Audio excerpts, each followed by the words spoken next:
ಮೂಲಕವಾಗಿ ರಾಜ್ಯದಲ್ಲಿ ಏಕೈಕ ಒಬ್ಬರ ವ್ಯಕ್ತಿಯಾಗಿ ರಾಜ್ಯದ ಮೊದಲನೇ ಶಾಸಕರು ತಮ್ಮ ಒಂದು ದಂಡನ್ನು ತಯಾರು ಮಾಡಿ ಇವತ್ತಿನ ಸ್ಥಿರವಾದ ಸರ್ಕಾರ ದೇಶದ ಹಾಗೂ ರಾಜ್ಯದ ಉತ್ತಮ ಒಂದು ಗುಣಮಟ್ಟ ಬೆಳವಣಿಗೆಗೆ ಅವರ ಪ್ರತಿಫಲಕ್ಕೆ ಎಲ್ಲ ನಮ್ಮ ಮತದಾರರು ಇವತ್ತು ಆಶೀರ್ವಾದ ಮಾಡಿದ್ದಾರೆ. 15 ಕ್ಷೇತ್ರ ಪೈಕಿ ನಮ್ಮಲ್ಲಿ 12 ಸ್ಥಾನಗಳು ಜೈಬೇರಾಗಿದ್ದಾವೆ. ಇದಕ್ಕೆ ಇಡೀ ನಮ್ಮ ನಾಡಿನ ಜನತೆಗೆ ನಾವು ತುಂಬ ಋಣಿಯಾಗಿದ್ದೀವಿ ಅಂತ ಹೇಳಕ್ಕೆ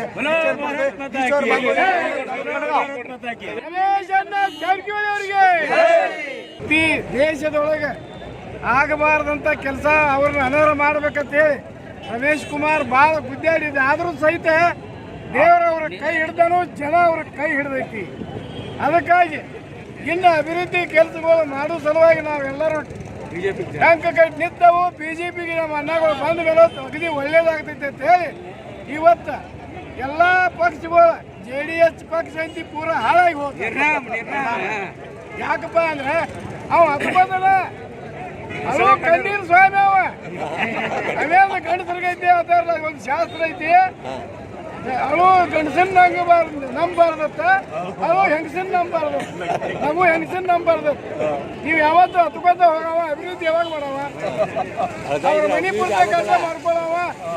ಕಾರ್ಯಕರ್ತರು ನೋಡ್ಬೇಕು, ಕಾರ್ಯಕರ್ತರಿಗೆ ಸೀಟ್ ಕೊಡ್ಬೇಕು, ಮಕ್ಕಳಿಗೆ ಮೊಮ್ಮಕ್ಕಳಿಗೆ ಅಜ್ಜ ಮೊಮ್ಮಗ ಎಲ್ಲ ಅವರ ಮಾಡ್ರಿ. ಹೆಂಗಾಗೋದ್ರಿಂದ ಈ ದೇಶದೊಳಗೆ ಉಳಿಯೋದಂದ್ರೆ ಒಂದೇ ಪಕ್ಷ. ಬಿ ಅಂದ್ರೆ ಭಾರತ, ಬಿ ಅಂದ್ರೆ ಬಿಜೆಪಿ, ಇಲ್ಲಿವರೆಗೆ ನಮ್ಮ ನರೇಂದ್ರ ಮೋದಿ ಅವರು ಮಾಡಿ ಸಾಧನೆಗೆ ನಾವು ಅಗದಿ ಮೆಚ್ಚಿಕೊಂಡೆ. ಅವರಿಗೆ ಸ್ವಾಭಿಮಾನ ಧಕ್ಕೆ ಬಂದ್ರೆ ಇದಾಗುತ್ತೆ ಅಂತ ಎಲ್ಲ ತಿಳ್ಕೋಬೇಕು ಅಂತ. ಬರ್ತಾರೆ ಸರ್, ಬರ್ತಾರೆ ಒಳಗೆ ಸರ್, ಸರ್ ಬರ್ತಾರೆ ಸರ್. ಏ ಗಡಿ ಬೇಡ,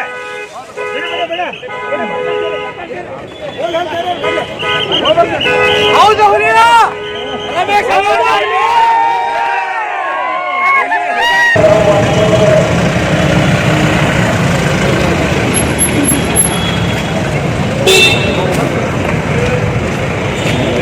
ಅನರ್ಹ ಶಾಸಕರಂತೇಳಿ ಡಿಸ್ಕ್ವಾಲಿಫೈ ಮಾಡತಕ್ಕಂಥ ಸ್ಪೀಕರ್ಗೆ ಏನು ಅಧಿಕಾರ ಇದೆ ರೀ ಸರ್? ಸುಪ್ರೀಂ ಕೋರ್ಟ್ ಚಿಮಾರಿ ಆಗ್ತಾರಲ್ರಿ ಸರ್. ಅನರ್ಹ ಅನ್ನೋದು ಅವಾಗ ಅಧಿಕಾರನೇ ಇಲ್ಲರಿ, ಸುಮ್ಮ ಅದೊಂದು ಪಟಾಕ ಇಟ್ರಿ ಅನರ್ಹ ಅಂತ ಹೇಳ್ರಿ. ಹಂಗಲ್ರಿ ಅವರು ರಮೇಶನ ಜಾರಕಿಹೊಳಿ ಅವ್ರ ಸ್ವಾಭಿಮಾನಕ್ಕೆ ಧಕ್ಕೆ ಬತ್ರಿ. ಇವತ್ತು 17 ಮಂದಿ ಒಂದು ಲೀಡರ್ಶಿಪ್ ತೊಗೊಂಡು ಇವ್ರ ಮೇಲೆ ವಿಶ್ವಾಸ ಇಟ್ಟು ತೊಗೊಬೇಕಾದ್ರೆ ಅಷ್ಟು ಹಗರಲ್ರಿ. ನಾವೊಂದು ಇನ್ನೊಂದು ಹಿಂದಿನ ಒಂದು ಘಟನೆ ಒಂದು ನಿಮ್ಗೆ ಉದಾಹರಣೆ ಕೊಡ್ತೀನಿ ರೀ. DC ತಮ್ಮಣ್ಣ ಅಂತ ಹೇಳಿ ಸಾರಿಗೆ ಮಿನಿಸ್ಟರ್ ಇದ್ದಾರೆ. ಒಮ್ಮೆ ಅವ್ರು ಏನು ಸ್ಟೇಟ್ಮೆಂಟ್ ಕೊಟ್ಟರೆ ನಮ್ಮ ಸರ್ಕಾರ ಬಗ್ಗೆ ರೀ ಮೀಡಿಯಾದಾರಿಗೆ ಮುಂದೆ ಏನು ರಮೇಶ್ ಜಾರಕಿಹೊಳಿ ಸರ್ಕಾರ ಕೆಡುವಂಥ ತಾಕತ್ತಿದೆ ಅಂತಂದರು. ಇವತ್ತು DC ತಮ್ಮಣ್ಣ ಅವ್ರಿಗೆ ಹೇಳ್ತೀನಿ, ಇದನ್ನ ನೋಡ್ರಿ ಏನು ತಾಕತ್ ಐತೋ ಇಲ್ಲೋ ಅನ್ನೋದು ತಿಳ್ಕೊಂಡು ಮಾತಾಡ್ಬೇಕ್ರಿ ನಮ್ಮ ರಮೇಶ್ ಸಾವ್ಕಾರ್ ಬಗ್ಗೆ ರೀ. ಅವ್ರ ಸ್ವಾಭಿಮಾನಕ್ಕೆ ಧಕ್ಕೆ ಆಯ್ತು, ಅವ್ರ ರಾಜೀನಾಮೆ ಕೊಟ್ಟರು. ರಾಜೀನಾಮೆ ಸ್ವೀಕರಿಸಿಬಿಟ್ಟು ಅನರ್ಹ ಅನ್ನೋ ಪಟ್ಟಾಕಿಟ್ರು. ಅವ್ರಿಗೆ ಅಧಿಕಾರನೇ ಇಲ್ಲರಿ ಅನರ್ಹ ಅನ್ನೋದು. ಸುಪ್ರೀಂ ಕೋರ್ಟ್ ಹೇಳೈತ್ರಿ ಅನರ್ಹ ಮಾಡೋ ಅಧಿಕಾರ ಸ್ಪೀಕರ್ಗಿಲ್ಲ ಅಂತೇಳಿ. ಮತ್ತು ಇವರಿಗೆ ಅನರ್ಹ ಪಟ್ಟಾಕಿಟ್ರಿ. ಇವತ್ತು ಅನರ್ಹ ಯಾರು ಅನ್ನೋದು ಏನು ಅನ್ನಾರ, ಈಗ ಅನರ್ಹ ಮಾಡ್ಲಾರ ಅನ್ನಾರು, ಈಗಂತೂ ಜನ ತೀರ್ಮಾನ ಮಾಡಿದ್ರಿ ಅನರ್ಹ ಅಲ್ಲ ಅಂತ ಹೇಳ್ರಿ. ಅವ್ರು ಏನು ಅನರ್ಹ ಪಟ್ಟಾಕಿಟ್ಟಾರ ಅವರ ಅನರ್ಹ. ಈಗ ಲಕ್ಷ್ಮೀ ಹೆಬ್ಬಾಳ್ಕರ್ ಮೇಡಮ್ ಅವರು ಹೇಳಿದ್ರು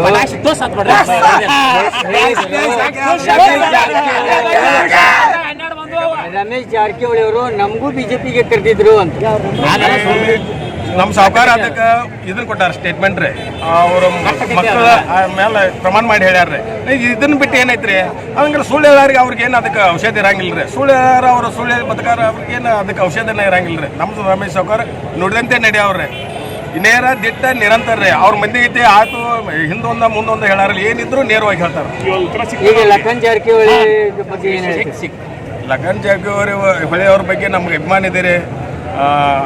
ಆದರೂ ನಾವು ಎಲ್ಲ BJP ನಾವು ರಮೇಶ್ ಸಾವ್ಕಾರ್ BJP कर्नाटक के बाई इलेक्शन में गोकाक के तीनों मत क्षेत्रों पर बीजेपी ने अपने बीजेपी का परचम लहराया है। गोकाक से रमेश जारकिहोली और अथनी से महेश कुमटಳ್ಳಿ और कागवाड़ से श्रीमंत पाटिल।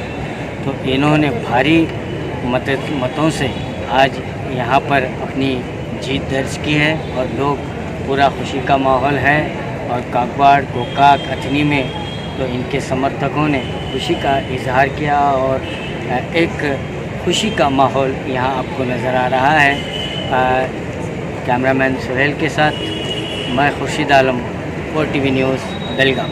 बी न्यूज नेशन के लेटेस्ट न्यूज़ों को अपने मोबाइल में देखने के लिए यूट्यूब में बी न्यूज नेशन के चैनल के सब्सक्राइब आइकॉन को दबाएं और फिर बेल आइकॉन को दबाने पर आप लेटेस्ट न्यूज़ों को देख सकते हैं। अस्सलाम वालेकुम, मेरा नाम इमरान है और मैं आज आपको बताने वाला हूं कि इंग्लिश बातचीत कैसे सीखी जा सकती है। और सबसे पहले आप ये समझ लें कि मेरे बारे में ये जान लें कि मैं इंग्लिश मीडियम से नहीं हूं। I am not from English medium but I can speak English now. So बहुत सारे लोगों को इंग्लिश बातचीत करना नहीं आता, जिसकी वजह से जो है बहुत सारे मुश्किलात का सामना करना पड़ता है।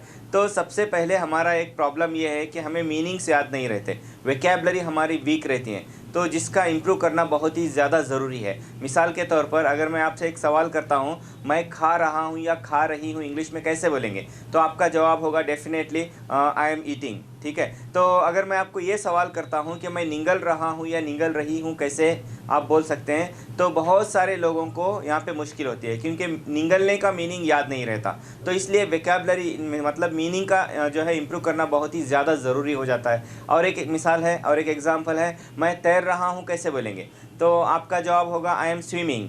अगर मैं आपसे ये पूछता हूँ कि मैं डूब रहा हूँ कैसे बोलेंगे, तो यहाँ पर बहुत सारे लोगों को मुश्किल होती है क्योंकि डूबने का मीनिंग नहीं मालूम है। तो सबसे पहले हमें चाहिए कि हमारा वोकैबुलरी इम्प्रूव करें, मीनिंग हमारा इम्प्रूव करें। तो जो है ये इम्प्रूव कैसे किया जा सकता है, मीनिंग को कैसे याद किया जा सकता है। इतनी बड़ी डिक्शनरी लेकर के हज़ारों पेज की जो है मीनिंग्स हम याद नहीं कर सकते। तो वो सारी चीज़ें जो है हमारी क्लास में आपको सिखाई जाएगी। और दूसरा प्रॉब्लम ये है कि sentences depend on situation, sentences कैसे बनाए जाएँ।